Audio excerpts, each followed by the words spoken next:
Hello everyone and welcome back to Beatly Tones Beatles channel. Lovely to have you here. Thanks for joining me for this video. Hope you're all doing well and I hope you're all still enjoying the Revolver set. Now before we get going on today's video, I just wanted to say a big thank you to everyone who got involved by contributing comments on the last video, which was the review of the main album, the remix of the main album. Some really lovely comments. Thank you so much for all of those. I really do appreciate you getting involved. Also wanted to say a big welcome to all the new subscribers. Thanks for subscribing to the channel and welcome, and I hope you're enjoying the content on the channel. Now in today's video we're going to be wrapping up the rest of the Revolver box set, so we're going to be looking at the two Sessions LPs, and we're also going to be looking at the Revolver EP, and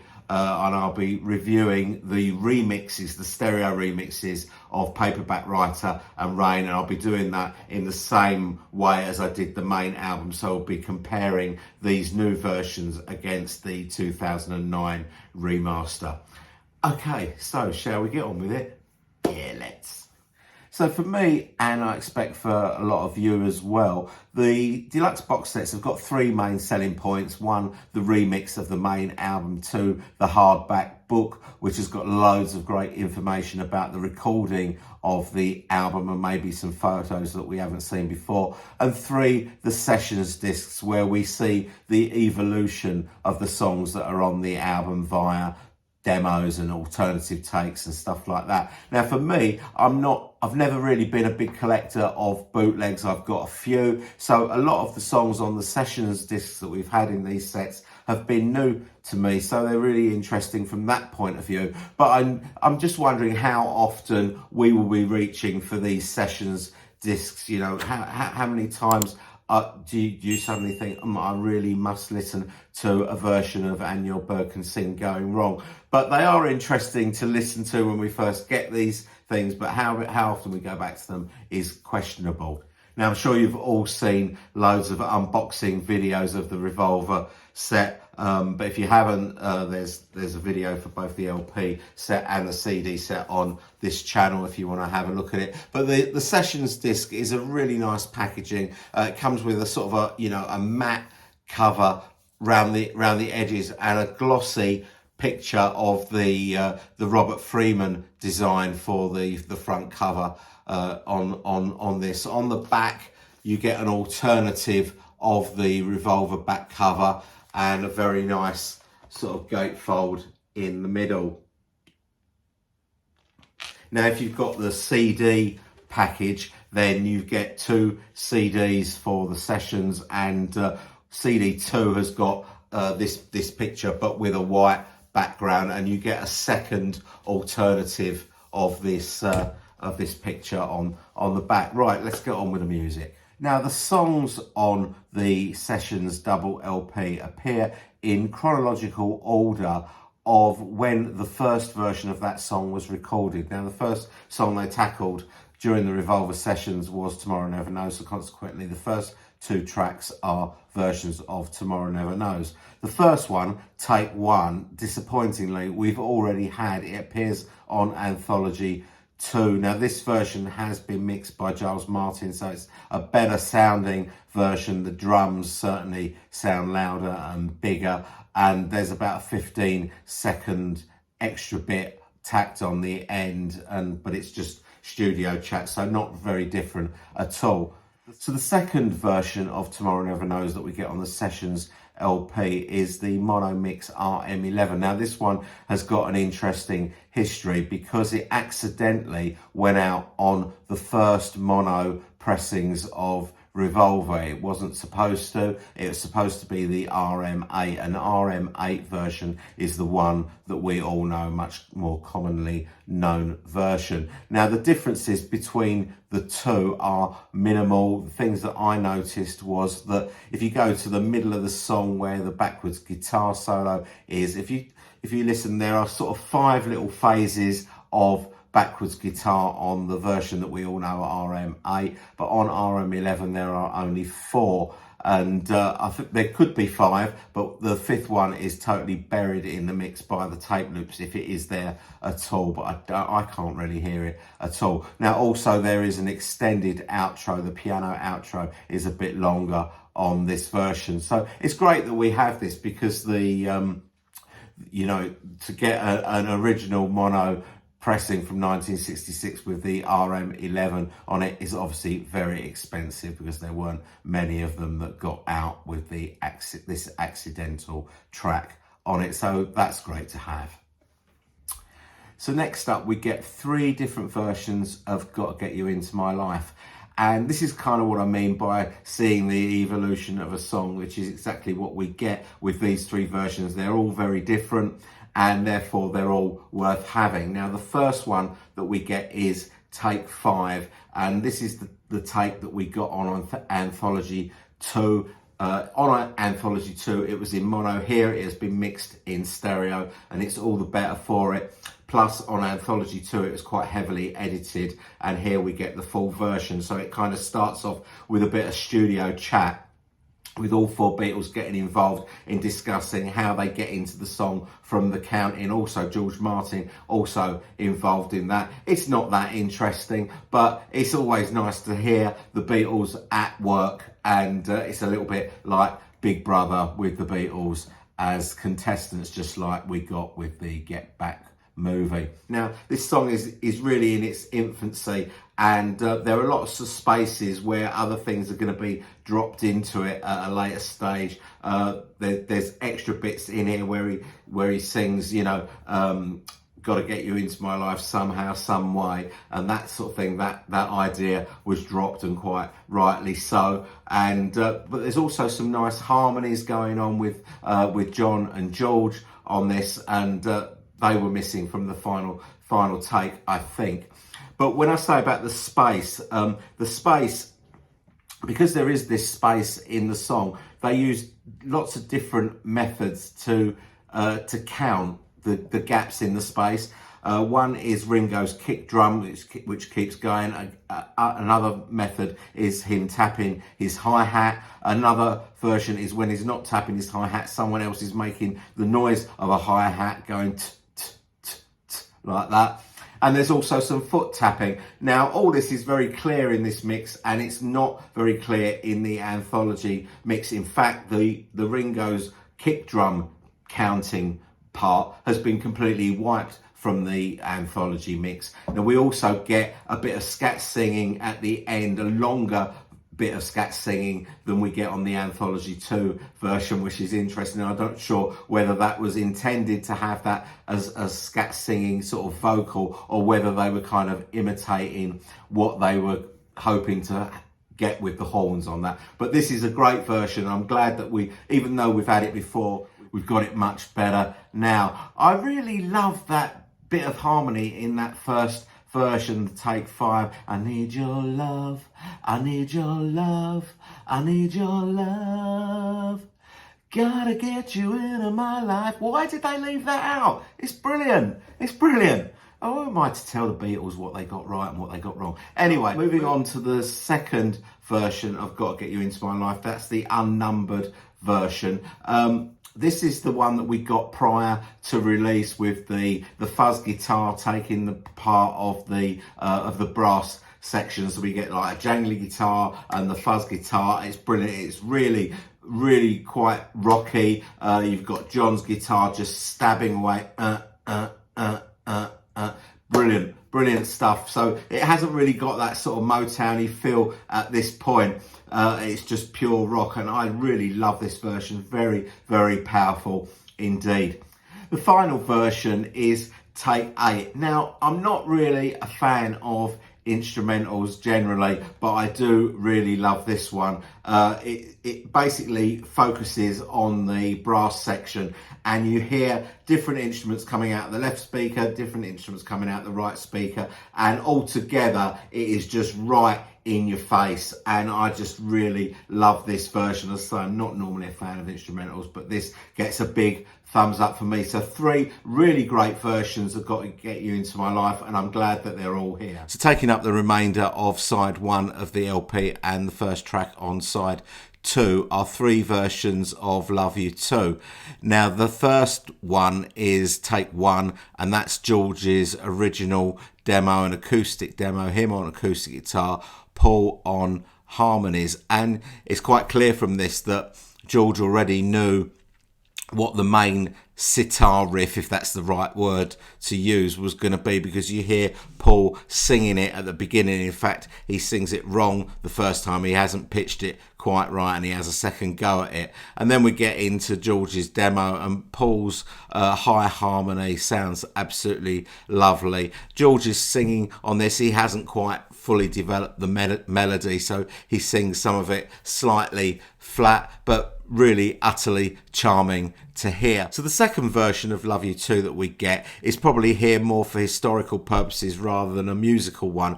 The reason being, according to the book, is that they only recently discovered this little fragment of rehearsal tape. It's probably about a minute long. It's just George practicing his sitar parts, and you can kind of hear how he's developing as a sitar player. At the end of the song, he sort of goes ow, you know, because it's hurting his fingers. He's repeating over and over that riff. And as I say, musically we could probably do without this, but I suppose from a historical point of view this is a nice to have. The final take of Love You Too is take 7, and this is a more complete version. It doesn't have the long drawn out sort of intro. It sort of starts as the main part of the song starts, but it's got Ringo on tambourine. Anil Bhagwat's tabla playing is here. According to the book, he got paid £18 for that fantastic tabla playing. Paul's harmony is still there, that high harmony that he does on the demo, and it's nice to hear it here within the context of the song. Why that was changed, I have no idea, because it sounds absolutely gorgeous, but they edited that out and replaced it with George's double-tracked vocal on that particular part. So it's really nice to have. It's got a longer outro, the sitar playing that we hear at the end of the song on the record. It's much longer here, probably about 30 seconds longer. So this is a good addition to the outtakes. I like this a lot. So next up is Paperback Writer takes 1 and 2, and this is the backing track to the song, so it's an instrumental. Again, like Gotta Get You Into My Life, it's very in your face, and take 1 breaks down fairly quickly, but take 2 goes from start to finish without any stops. All the little stops and starts in the song are already there, they're all in place. What you don't get, obviously, is the vocal right at the beginning. You know, every time when the track stops, and you know, we're used to on the record where you get that fantastic Paperback Writer harmony, the space is being left for that, and that timing is being tapped out on the hi-hat by Ringo, and in the background you can hear the chords being strummed and Paul doing a little guide vocal over that bit. So the main part of this song is John and Paul on guitar, and it's quite nice to hear these guitar parts without the vocals. You can really hear what they're doing, and because the song is pretty much complete, it's very easy to sort of sing along with this backing track. George is on tambourine, playing it quite clumsily to be honest, and obviously Ringo's drums are pretty much there as well. So once this track is done, they would then, you know, do the overdubs, the lead guitar, the bass, the vocals, and obviously those fantastic harmonies. Again, so it's interesting to hear this, but is this really the best outtake they could give us of Paperback Writer? To be honest, I was a little bit disappointed with this one. Next up, we get 2 takes of Rain. They're both take 5, which ended up being the master tape. The first one played at the normal speed, the actual speed they recorded the song at, which the book tells me is 50 kilocycles per second, whatever that means. Now, if you thought Ringo's drumming is brilliant on the version of Rain that we all know. Listen to it on this version at the normal speed. It is absolutely phenomenal. I mean, it just sounds so weird hearing it at the normal speed. It's almost like comedy speed, but he keeps it going and going and going, and it is just absolutely phenomenal. And you might wonder how he keeps it going. The reason is obviously because he's a bloody good drummer. And also a big mention for Paul's bass playing on this as well at the actual speed. Superb bass runs throughout this, and again, all credit to him for keeping it going. The rhythm section was clearly on fire on this day that they recorded that. Now, the second version of Rain is the slowed down version, still take 5, so it's slowed down to 42 kilocycles per second, whatever that means, and that changes the key from around B flat down to G, and this is the version, the speed that we know it at. This has got John's master lead vocal on it, but there's no backing vocals, no backwards guitar or backwards vocals on this at all. So that is one of my favourite tracks the Beatles ever did. Should have been on the album, but a big thumbs up for these two versions of Rain from me. So track 5 on side 2 of LP1 is a great little version of Dr. Robert. This version is about 41 seconds longer than the regular released version on the album, and that's because they accidentally played the middle 8 3 times instead of 2, the well, you're feeling fine. So it's great to have that little anomaly on this album. At the end of the song, there's a little bit of studio chat where John says, okay, we'll, and then Paul goes, no, we won't.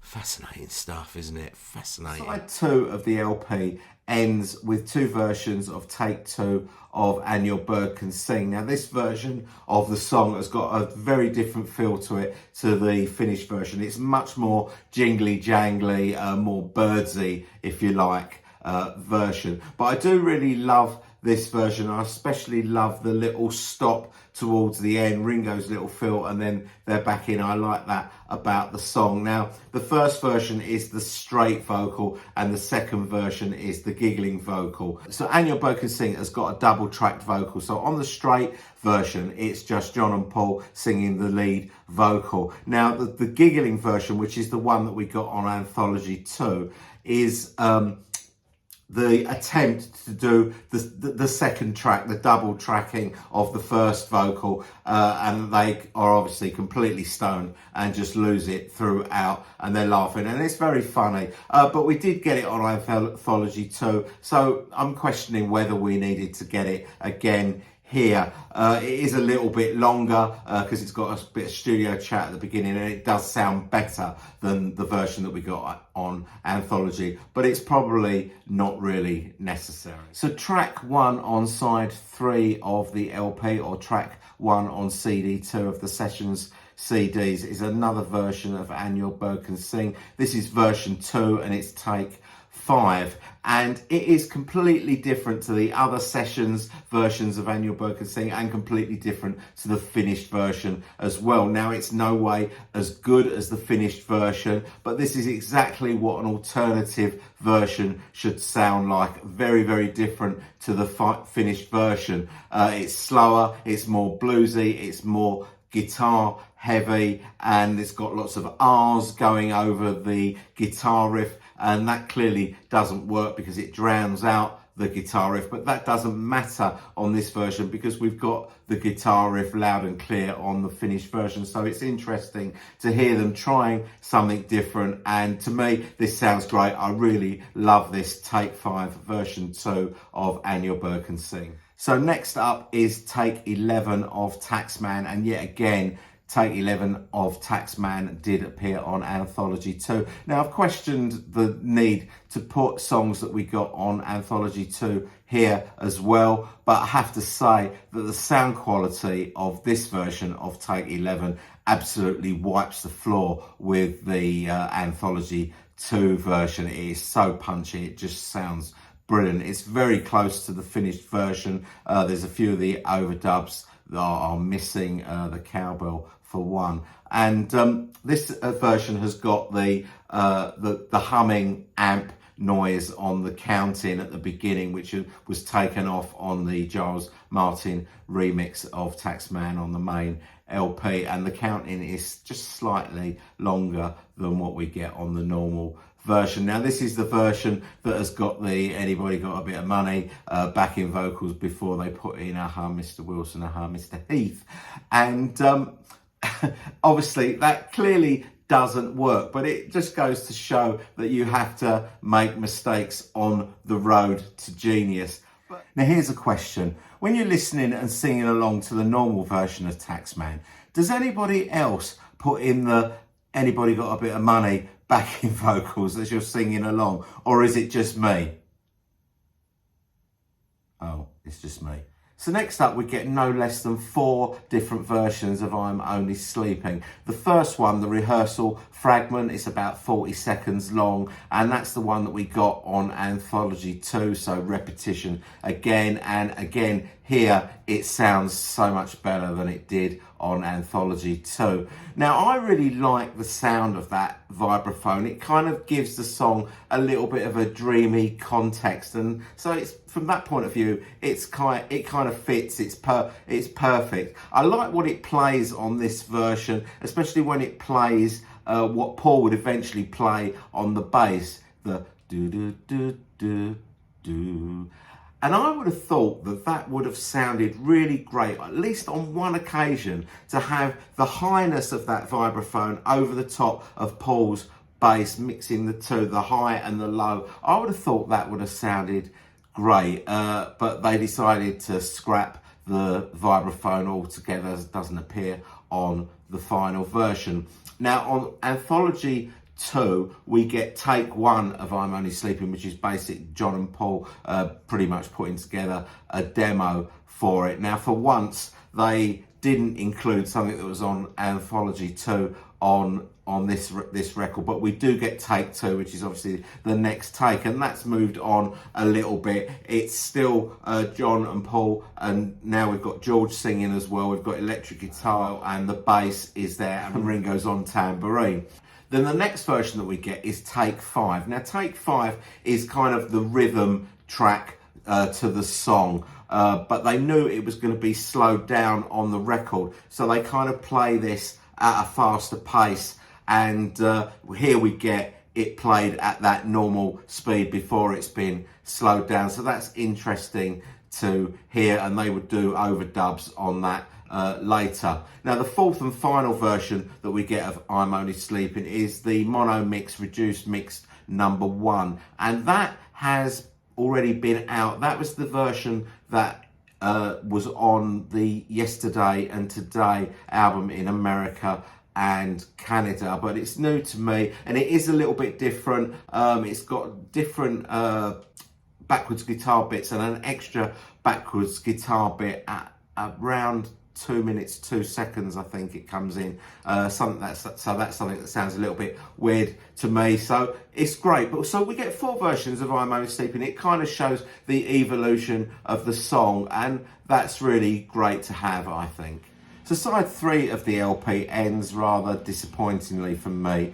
We get 2 tracks of Eleanor Rigby. The first one is just a speech item where George Martin is asking the string octet to play a little phrase with vibrato and without vibrato, and he asks Paul whether he can tell the difference, and Paul pretty much can't, and neither can I. Now the second track of Eleanor Rigby is a strings only, and we already had a strings only version of take 14 on Anthology 2. We've got another strings only take, this time it's take 2. And the problem with this is that, of course, there's not really much Beatle intervention in Eleanor Rigby. They only appear on it vocally, so there's probably not much in the way of outtakes. So these 2 tracks don't really add any value for me.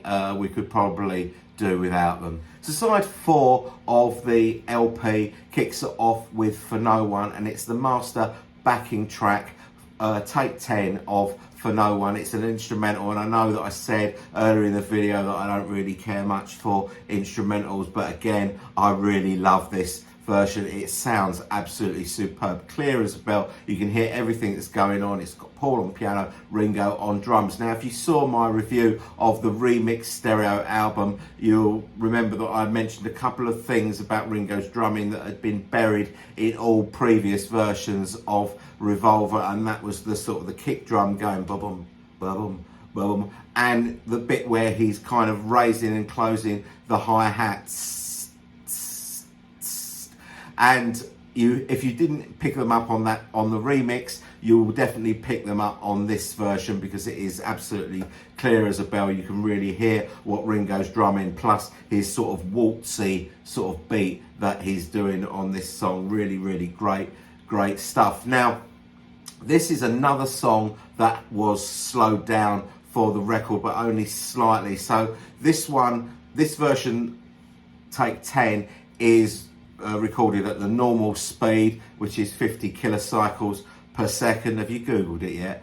And on the record, it's slowed down very slightly to 47.5 kilocycles per second.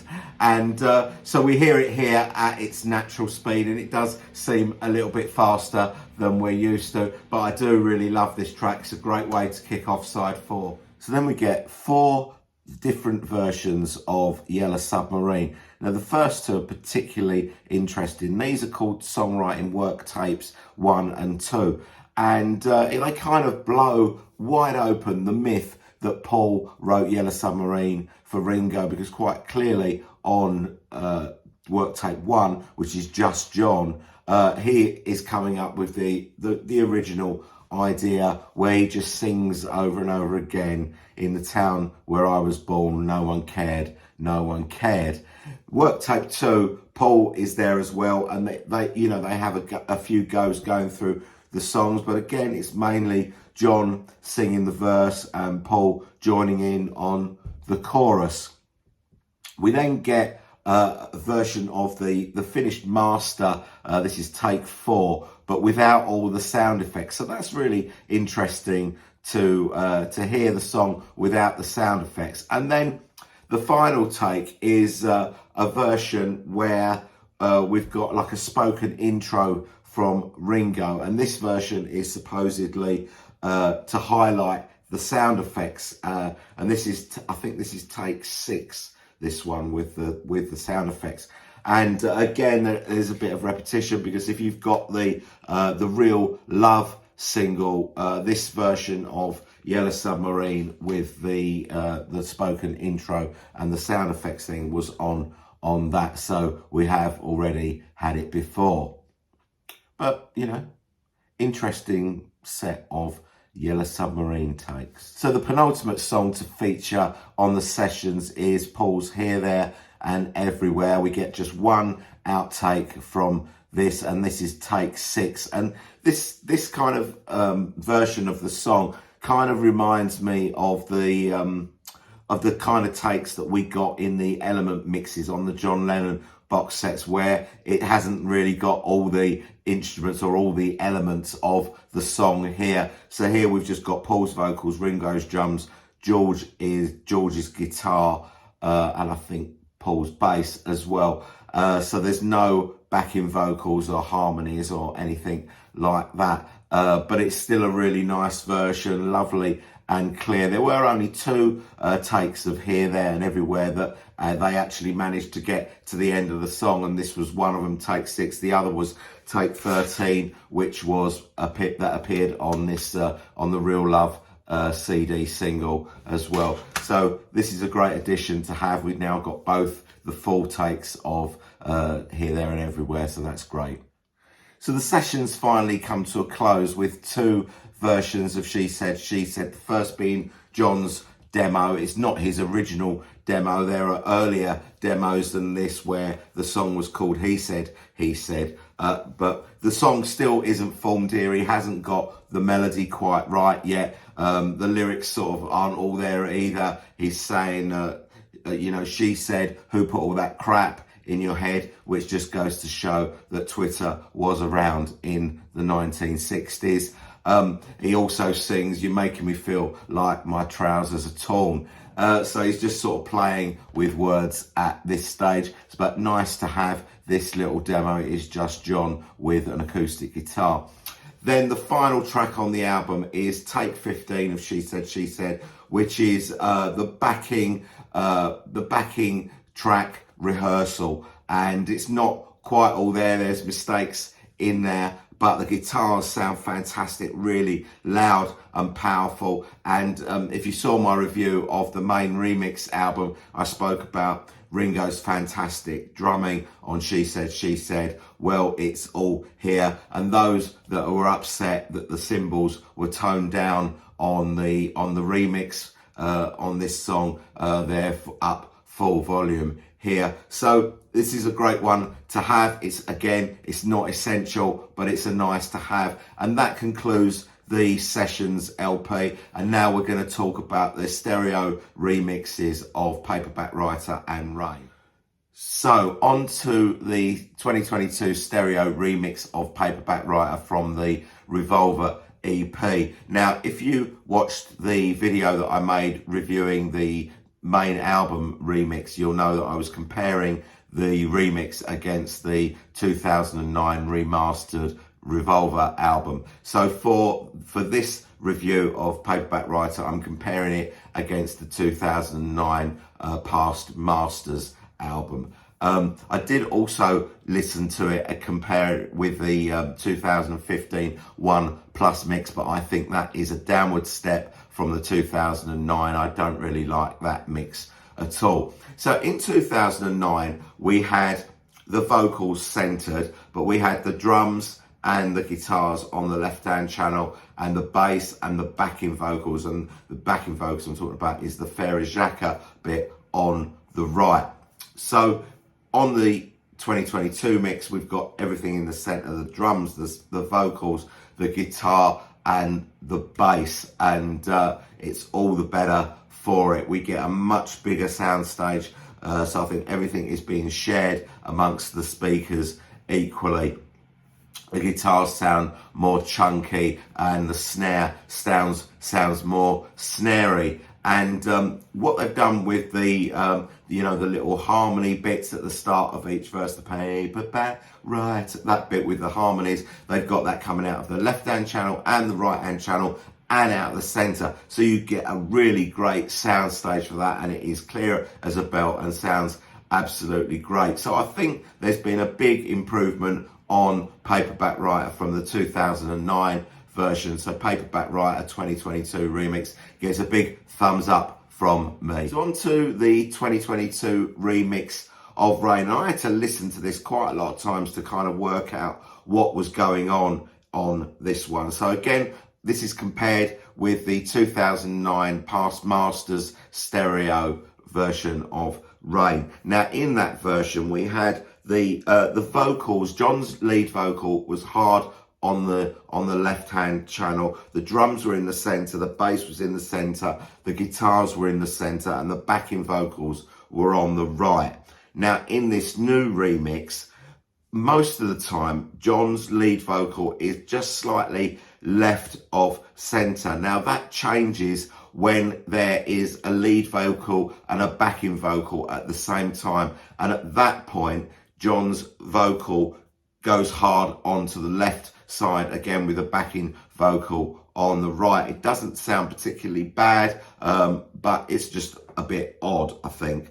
The guitars have moved from center to left, and the drums are still in the center, and the backing vocals are still on the left. Now Ringo's drums, the kick drum is more punchy, the bass is more punchy on this, and I think Ringo's kit generally is more punchy, and that's what you want to hear because obviously his drumming is fantastic. So I think that the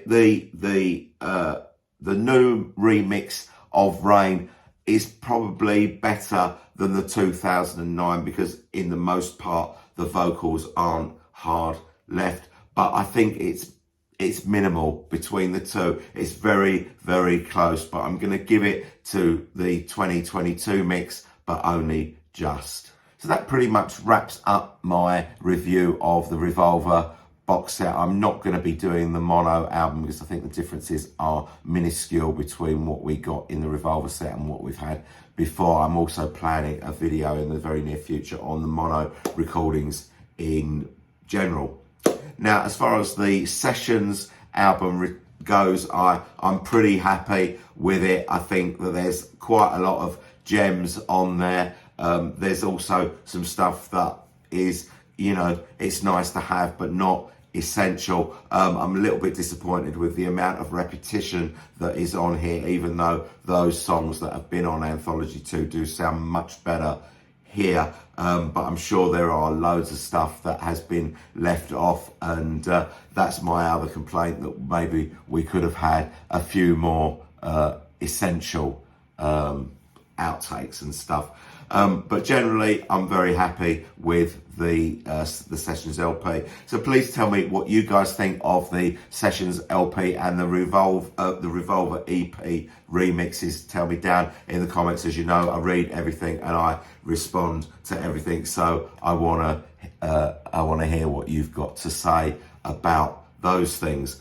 Okay, so that's pretty much it. I know I have gone on quite a bit, but this has been a mammoth exercise, a lot of music to review here, and so I hope you enjoyed the video.